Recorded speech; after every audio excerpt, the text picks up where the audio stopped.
সুদীপদা, পার্থদা আসছে না। যদি কেউ জমি দখল করে, সে যেই হোক, রাম শ্যাম যদু মধু, জমি ফেরত হবে। যে কেউ একদম সরকারি ভাব পদ্ধতিতে যত অলরেডি 258টা অ্যাপ্লিকেশন জমা পড়েছে, 100টা সলিউশন হয়ে গেছে। এই যে সরকারি খাল দখল করে ভেরি তৈরি করা যেত না, আইনানুগ কোনো ব্যবস্থা নেবেন? 100 বার আমরা তো আগে রেস্টোর করে এগুলো ফিরিয়ে দিই মানুষকে, তারপরে তো আমরা করবো। হ্যাঁ, 100 বার।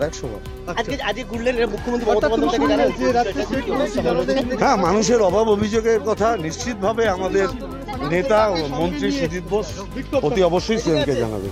আর আপনি আজকে সুজয় মণ্ডলের সঙ্গে কথা বলেন ওর বাড়িতে গিয়ে, যেভাবে ওনাকেও তো গ্রেফতার করা হয়েছিল। না, সুজয় মণ্ডল তো আমার সাথে আছে, আপনি দেখতে পাচ্ছেন। আরে তার মানুষের আন্দোলন করেছে ওরা, মানুষের অভাব অভিযোগের কথা বলেছে ওরা তো অন্যায় কিছু করেনি। তার জন্য ওদের সাথে কথা বললাম।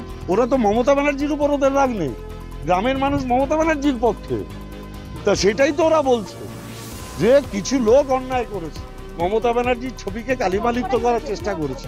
ওরা মমতা ব্যানার্জির ছবিতে যাতে কেউ কালি লাগাতে না পারে তার জন্য ওরা রাস্তায় নেমেছিল।